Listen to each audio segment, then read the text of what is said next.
communication and almost a few hiccups.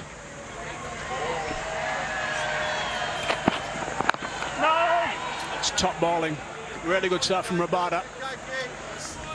He's hitting that hard length, isn't he, Hazy? He's running up and being as straight as possible, not offering up any width, and saying to the batters, you be my guest.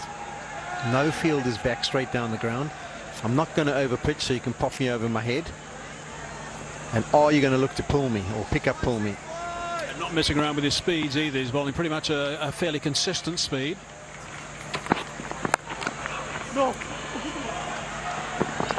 Bringing the sweeper into play. They'll come back for the second. Let's have a look at their running between the wickets. This is some of the issues that Pakistan have had today. Sent back and couldn't get back. That's Ghulam, who was just trotting through for one. Loud scream of no. Now they go eventually. After a bit of a misfield. And that's not too far away from the off stump. Good stuff from Rabada again. Back to the running between the wickets mix-ups. And this was the last one. Had to turn, stumbled, and was a long way shy if it was a direct hit, but it wasn't. Meanwhile, just 2 runs off this over with 1 ball to go.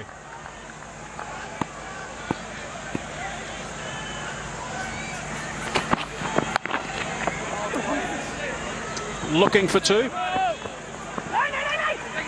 Oh, almost another mix-up. Nice, boys. Awesome. Suddenly some yelping going on in the middle, which is sending the batsman back. 125 for 4.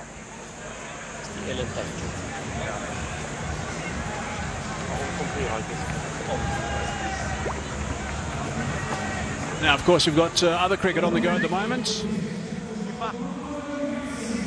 Well, not just yet. That's early tomorrow morning, 1:30 in the morning on Variety 1.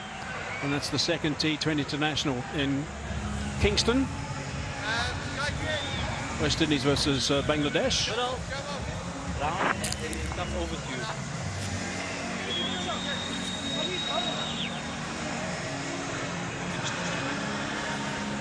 And there's a look at the comparison right now. Blue Worm hasn't had a sniff at all at the Red Worm. Even though that Red Worm, just after 10 overs, when there were none for 7, he lost 4 wickets for 18, which really put South Africa on the back foot, but they didn't actually stem the run flow. It kept going on an upward curve. There's no rest here for the Pakistan batsman. Marco Jansen now.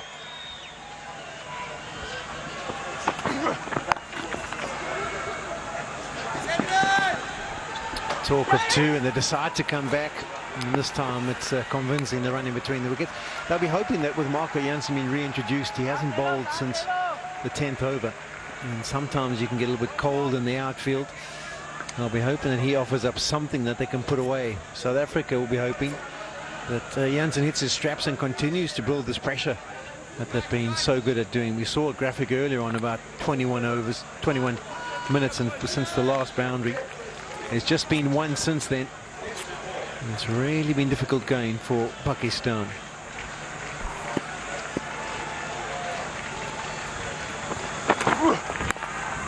Oh, he's picked that up nicely, and that's gone for 4.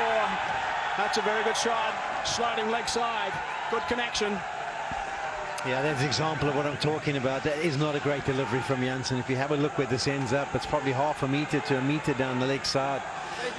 In fact, Salman does well to make any contact whatsoever. Now all of a sudden 6 of the first 2 deliveries. Could this be the moment that they start to feel that they can cut loose a bit? Right, 6 off the first 2. What can they do in this over from Jansen? The comeback over from him. That one's on target. Can't do much with that. They're both a little bit wide-eyed, and there's a lot of communication between these 2 batsmen, which is a sure indication now that they're concerned about this running between the wickets. But they're off in this over at the moment.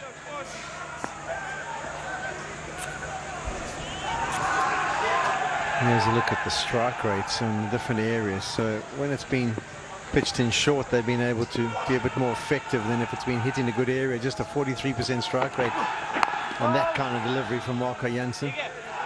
And that's why it's been difficult for them to get it away. Haven't seen any innovative or ramp shots or anything along those lines.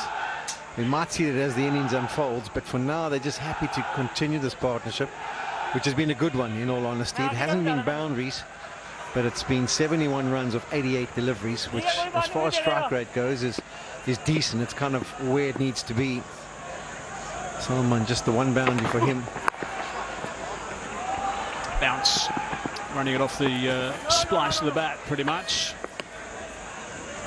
One of the problems I think they do have is that suddenly when they get down the other end, they take 3 or 4 paces before they stop. And I think that might be something they need to look at, because suddenly we've got the batsman running to the danger end, suddenly worried about the batsman who's turned. Normally it's just a bit of a turn and a look and communication, but suddenly the batsman's turning and running 3 or 4 paces down, so he gets about 2/3 of the way down the pitch before he gets some sort of call from his mate at the other end. It's perhaps something to do with their mix-ups. That's a top edge. Top edge, is it safe? Yes, it is.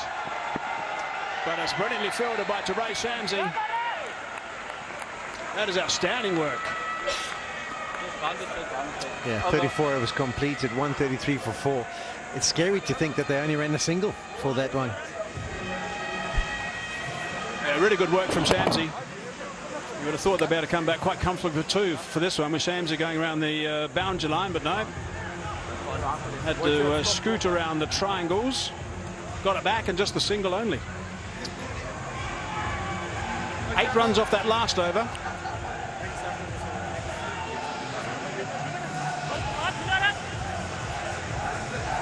Well, yeah, at the moment, South Africa winning the toss and batting first. 239 for 9. Klaasen 86. Solomon Aga 4 for 32. Brar 2 for 32. And Pakistan 133 for 4 at the moment, with Saim Ayub 64 not out. Solomon Aga in the runs again, so it's a nice double up from him at this stage. Yeah, the chief destroyer for South Africa, Bartman, 5 overs, 2 for 9. He's going to be reintroduced and immediately coming around the wicket to the left-hander.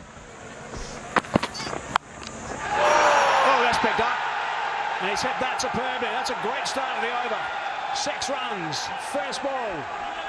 I remember when Bartman was introduced in the power play, he came on and Saim Ayub was looking to go hard at him. He played 2 or 3 big shots, didn't get anywhere near the middle of the bat and didn't even get off strike. He picked up a single. Once again, the approach straight away as he comes on around the wicket was to use that angle to his advantage, and that's brilliantly executed. The first maximum for Pakistan of the evening. And what does it mean? Otniel Bartman says, okay, I'm not going to give you that angle anymore. I'm coming back over the wicket.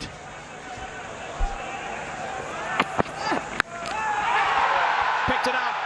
6 more. Back-to-back sixes. That is top stuff for Ayub.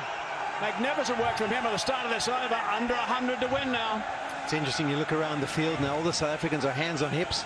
They cannot believe what's unfolding in those last 2 deliveries. They thought that there was no way that Pakistan would be able to pick up boundaries at will. All of a sudden, 2 maximums out of nowhere. Saim Ayub is just cutting loose. It's exactly what Pakistan needed at some stage, and they've pulled the trigger. First 2 deliveries of this over has set the tone. You would think they'd be trying to keep going. 94 balls, 95 runs. Flips that around. Is that another boundary? Yes, it is. So that's 16 runs off the first 3 balls of this over. Yeah, Aiden Markham's going to make his way over to Otniel Bartman. His length in his first spell was just unbelievable. He gave up nothing to be hit away. But we've seen from his first 3 deliveries, if you had to do a comparison to his first 5 overs compared to these 3 deliveries, everything's been short. And it's been easy pickings for Ayub. He's in good touch and he really is cashing in here.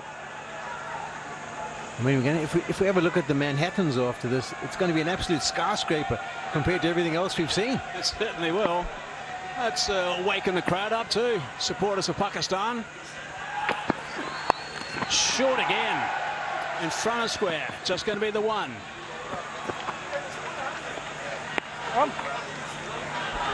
Yeah, lengthwise, he's just lost the plot at Neil Bartman. As I said, he was so good He was targeting the top of the stumps. He's getting the ball to nip back. He got his wickets, the 2 wickets of Babar Azam and Mohammad Rizwan, with foolish length deliveries. Since he's come back on, he's just dragged it shorter and shortest. 150 on the board now for Pakistan. Same stage, South Africa were 179.